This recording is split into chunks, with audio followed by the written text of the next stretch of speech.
সবাইকে প্রীতি ও শুভেচ্ছা জানাচ্ছি। আজকের আটটার আড্ডার পক্ষ থেকে আমি বাবু।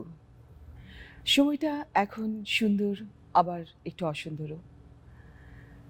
মাত্রই আমরা করোনাকে ভুলে জীবন সামনের দিকে এগিয়ে যাচ্ছি। আবার ঠিক এই সময়ই আমাদের দেশে সিলেট অঞ্চলে বন্যার্ত মানুষের দুঃখ কষ্টের জন্য মনটা একটু থেমে আছে। তবুও জীবন চলে যায় জীবনের তাগিদে। জীবন কখনোই থেমে থাকে না। ভালো থাকা এবং ভালো রাখার চেষ্টা চলতে থাকুক আমাদের। টরন্টোতে এখন ভীষণ সুন্দর সময়ও, চারিদিকে উষ্ণ বাতাস, গাছে গাছে ফুলও ফুটছে, পাখিরাও গান গাইছে। তেমনি একজন গানের পাখি আজ আমরা আমাদের স্টুডিওতে আমন্ত্রণ জানিয়েছি। একজন রবীন্দ্রসঙ্গীত শিল্পী, একজন ফ্যাশন ডিজাইনার, একজন নারী উদ্যোক্তা, একজন নাট্যকর্মী, সর্বোপরি বলা যায় একজন সাংস্কৃতিক কর্মী। বহু গুণে গুণান্বিত এই শিল্পী বন্ধু, যার নাম আফসানা রহমান কাকন।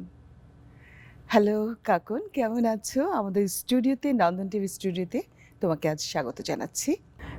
কাকন, তোমাকে দেখলে সবসময় ভীষণ হাসি খুশি, আনন্দময়ী, একটা সুখী প্রতিচ্ছবি ফুটে ওঠে তোমার পুরো অবয়বে।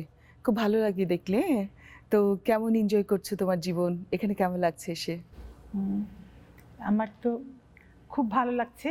আর সুখী জীবনের কথা বললে, আসলে জীবনে সুখের তো কোনো ডেফিনেশন নাই, যে সুখটা আসলে এটা ফিলিংসের ব্যাপার। সো তুমি যেখানেই থাকো, যে অবস্থানে থাকো, সুখী মনে করলে সুখ। তা আমি ভাবি যে আমার বয়স 50-এর বেশি হয়ে গেছে এখন। সো প্রতিটা দিন আমার বাঁচার দিন, আমি যতদিন বেঁচে থাকবো সুখী মানুষের মতো, মানে ভালো হাসি খুশিতে বেঁচে থাকতে চাই। তুমি একজন নারী উদ্যোক্তা, বাংলাদেশে এত প্রতিকূলতার মাঝেও তুমি কাজ করে যাচ্ছ, কাজ করছো। তো তুমি কি কি ধরনের প্রতিকূলতার সম্মুখীন হও সাধারণত কোনো একটা কাজ করতে গেলে? আমার কর্মজীবন শুরু 93 সাল থেকে। আমি মাস্টার্স পরীক্ষার পর থেকে স্কুলে চাকরি করেছি, তারপরে কনসালটেন্সি ফার্মে কাজ করেছি, তারপরে আমি ইন্টেরিয়র ডিজাইনিংয়ের কাজ করেছি। তারপরে করার পরে 2005 সালে মনে হলো যে আর চাকরি করব না, তখন একটা এমব্রয়ডারি ফ্যাক্টরি করলাম। ঠিক ওই সাথে সাথে আমার একটা প্রোডাকশন হাউস আছে, ওইটার নাম হলো পানকড়ি প্রোডাকশন হাউস। আমাদের ওইটার ব্যানারে আমি প্রায় 8-10টা নাটক তৈরি করেছি, অনেকগুলো সিরিয়াল তৈরি করেছি, এবং খুব ভালো একটা মুভির কাজ করেছিলাম, নাচলের রানী। এটা তুমি হয়তো শুনবা, ইলামিট্টা লাইফ হিস্ট্রি। এটা সারা বাংলাদেশে হলে চলেছে, বিটিভিতে 2বার অন হয়েছে, এটিএনে অন হয়েছে। তারপরে কলকাতাতে আমাকে মৃণাল সেন পুরস্কার পেয়েছি। আমরা অনেক ওটা থেকে মানে অনেক সুখ্যাতি পেয়েছি। তোমার এই যে এত গুণাবলী, কি যে ভালো লাগে তোমার গুণাবলী একটার পর একটা শুনছি। তো এত গুণাবলীর মাঝখানে তোমার নিজেকে কোন গুণে দেখতে নিজেকে ভালো লাগে, ভালোবাসো? বেশি বলছি, বেশি গুণ নাই আসলে। আমার জন্মটা একটা পারিবারিকটা, মানে প্রচণ্ড সাংস্কৃতিক মণ্ডল একটা পরিবেশে। সো আমি যেমন নাচ ছোটোবেলায় করতাম, ওটা কিন্তু খুব শিখি নাই। আমার মা খুব ভালো ডান্সার ছিলেন। আমার মামা ছিলেন জি এ মান্নান, বাংলাদেশের প্রথম দিকের নৃত্যশিল্পী। আমার কাজিন, আমার বড় খালা আর্টিস্ট, ঢাকা ইউনিভার্সিটি টিচার ছিলেন, চারুকলার প্রথম ব্যাচের। আমার ভাই বোনেরা অনেক বিখ্যাত সব আবৃত্তিকার, আর্টিস্ট সবাই। তা ওই জিনিসটা ভিতর থেকে না, আসলে এটা বিল্ট ইন একটা ব্যাপার। আমার কিন্তু কিছু শিখি, কোনো প্রাতিষ্ঠানিক আমার কোনো কিছু শেখা নেই, বাট ওই একটু একটু সবই পারি, ওই জন্য একটু একটু সবই করি খুশি মনে, চেষ্টা করি, হয়ও দেখি। সেই গুণী ফ্যামিলির মধ্যে থাকলে যেটা হয় আর কি, দেখে দেখে অনেক কিছু শিখি। গানটা আমি শিখেছি পুরো ছোটোবেলায়, অর্জেন্দ্রদার কাছে, যশোরে আমার বাড়ি, ওখানে আমি অনেক বছর গান শিখেছি। তারপরে আমার বিয়ের পরে আমি রেজওয়ানা চৌধুরী বন্যার সুরের ধারা স্কুলে আমি 6 বছরের, পুরো 5 বছর আমাদের প্রথমে ছিল কোর্স, ওটা কমপ্লিট করেছি, পরে এক্সট্রা 1 বছর কোর্স করেছি। আর এখনও মাঝে মাঝে, যখন মিতাপা বেঁচে ছিল, ওনার কাছে কয়েকটা গান তুলেছি আমি। এটিএনে অনেকগুলো সাদি ভাষাতে গান করছি, ময়নাবার সাথে ঢাকা ইউনিভার্সিটি অ্যালুমনিতে অনেক গান করছি, আবার কলকাতাতেও আমি অনেকের সাথে গান করেছি। সো মানে তার মানে তুমি নিজেকে গানের শিল্পী হিসেবে দেখতে বেশি ভালোবাসো? হ্যাঁ, ওইটা আমার প্যাশন, বুঝছো? বেঁচে থাকার মানে, জীবনে যখন প্রচন্ড দুঃখ, ডিপ্রেশন বলে যেটা, মানুষ সবকিছুর মধ্যে এটা একটা বেঁচে থাকার অবলম্বন। এবং মানুষ যে প্রার্থনা করে না, আমার গানটা আমার প্রার্থনা। তো মনে হচ্ছে এই এই মুহূর্তে তোমার একটু খালি গলায় যদি একটু রবীন্দ্রসঙ্গীত শুনতে পেতাম, খুব ভালো লাগতো। আমি একটা বৈতালি গানই করি, হ্যাঁ। আজি ঝড়ের রাতে তোমার নিশা পরাণ সখা বন্ধু হে আমার, আকাশ কাঁদে হতাশ সম, নাই যে ঘুম নয়নে মম,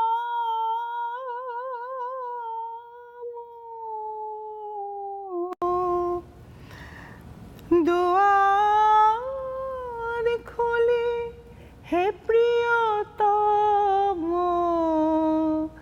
চাই যে বারে বার পরাণ সখা বন্ধু হে আমার।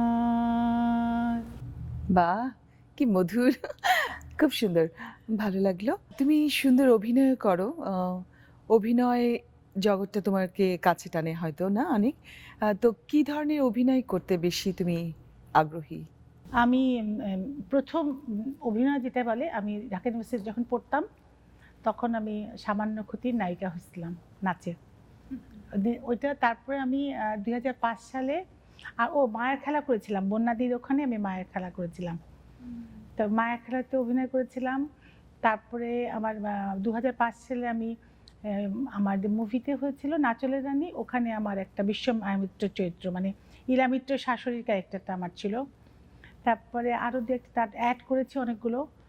আর নাটক আমি গত বছর 6-7 মাস আগে একটা নাটক করলাম, হ্যাঁ, বিনার চিতা নামে, ওটা মাছরাঙাতে অনেক হয়েছে। সেরকম টুকটাক সবসময় করি। করে যাচ্ছ। আর ভবিষ্যতে তুমি আরো অভিনয় করার ইচ্ছা আছে? ভালো ক্যারেক্টার যদি পাই করব, আমার ইচ্ছা আছে। আচ্ছা। আর যে জিনিসটা খুব ভালো লাগে যে তুমি এত কাজের মাঝেও তুমি একজন ফ্যাশন ডিজাইনার।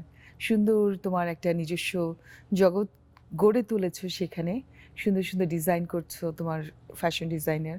তো এই সম্পর্কে একটু জানতে চাই, কিভাবে এটা শুরু করলে? কিভাবে করলে?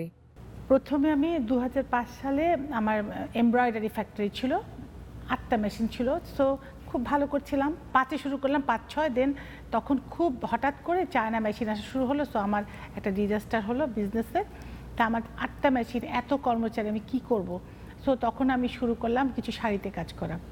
যে আমার কখনোই খুব একটা বুটিক করার ইচ্ছা ছিল না। তো আমার কর্মচারী আমাকে বলছে যে আপনি এক কাজ করেন, একটা শাড়িতে কাজ করেন। ঈদ ছিল সামনে, সেই উপলক্ষে শুরু আমার। তো ওখানে কাজ করতে করতে করতে তারপর দেখি আমার শাড়ি সবাই খুব পছন্দ করতেছে। সেই আমার পথ চলা আজ অবধি চলছি। এবং আমার ডিজাইন করতে আমি একটু ছবি আঁকতে পারি। সো ওইটাও একটা হয়তো বা, মানে আমার মা খালারা সবাই ছবি আঁকতে পারে। এবং অনেক সুন্দর, সুন্দর ডিজাইন আমি দেখি। মেয়েদেরকে দেখি সুন্দর ডিজাইন করছে, ফ্যাশন শো হচ্ছে। হ্যাঁ, আমি দেশে বিদেশে প্রচুর শো করেছি। নেপালে আমি 2বার করেছি, মালয়েশিয়াতে করেছি, লন্ডনে 1বার করছি, অস্ট্রেলিয়াতে 2বার গেছি, তখন 2বারই শো। নিউ ইয়র্কে তো করেছি। তারপর এবার তো আমি অনেকগুলো, ক্যালিফোর্নিয়াতে প্রায় 5-6টা করলাম, স্যাক্রামেন্টোতে, করোনাতে, তারপরে স্যান্ডিয়াগোতে, আবার টরন্টোতে তো 3টা করলাম, উইন্ডসরে করলাম, টরন্টোতে 2টা করলাম। এত কিছুর মাঝে সঙ্গীতটাকে কিভাবে ধরে রাখো? সঙ্গীতটা আসলে ধরে রাখার তো কোনো ব্যাপার না, এটা একটা মানুষের একটা আত্মার একটা খাদ্য। হ্যাঁ, মানুষের যদি আত্মার খাদ্য যদি থাকে সেটা তো ধরে রাখতে হয় না, ওটা তো আমার সাথেই আছে।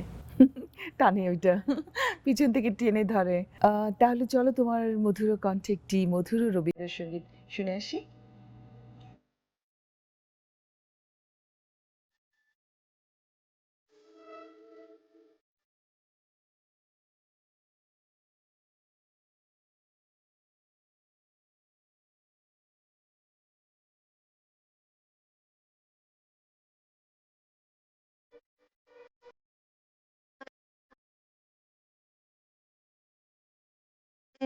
দেখতে আমি পাইনি, তোমায় দেখতে আমি পাইনি, মারিয়ার মাঝে লুকিয়ে বাহির পানে লোক মেলে, বাহির পানে আমার হৃদয়ে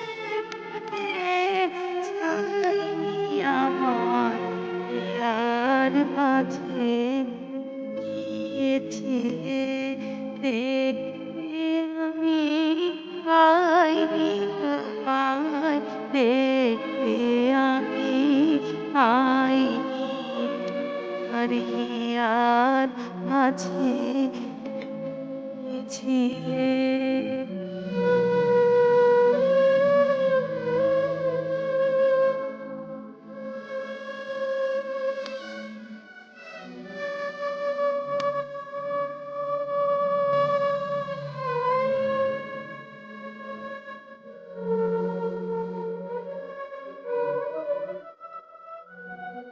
আমার সকল ভালোবাসার সকল সকল আশায় আমার সকল ভালোবাসার সকল সকল আশায় তুমি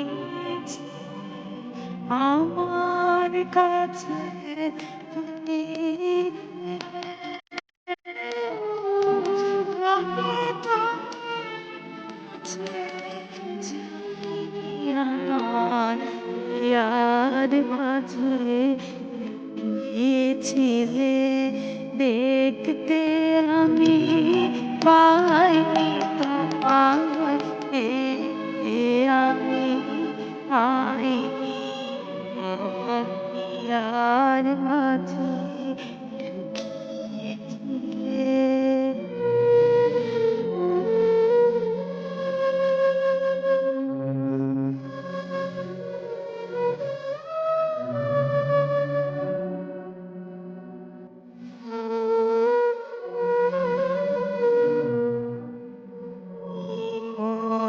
আনন্দ হয়েছে আমার খেলায় তুমি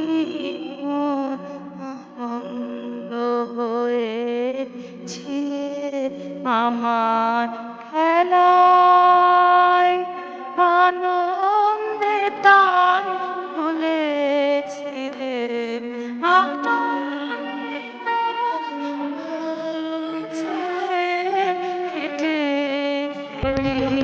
খেলা গোপন রহে গভীর প্রাণে সুখের গানে গোপন রহে গভীর প্রাণে আমার সুখের গানে সুর দিয়েছে তুমি আমি তোমার গাইনি আমার প্রিয়ার কাছে ছিলে দেখতে আমি পাইনি তোমায় দেখতে আমি পাইনি আর মাঝে গিয়েছিলে বাহ, ভীষণ সুন্দর, খুবই ভালো লাগলো, একদম হৃদয় ছুঁয়ে গেল। প্রিয় দর্শক শ্রোতা বন্ধুরা, আমরা নিচ্ছি ছোট্ট একটি বিরতি, সঙ্গে থাকুন।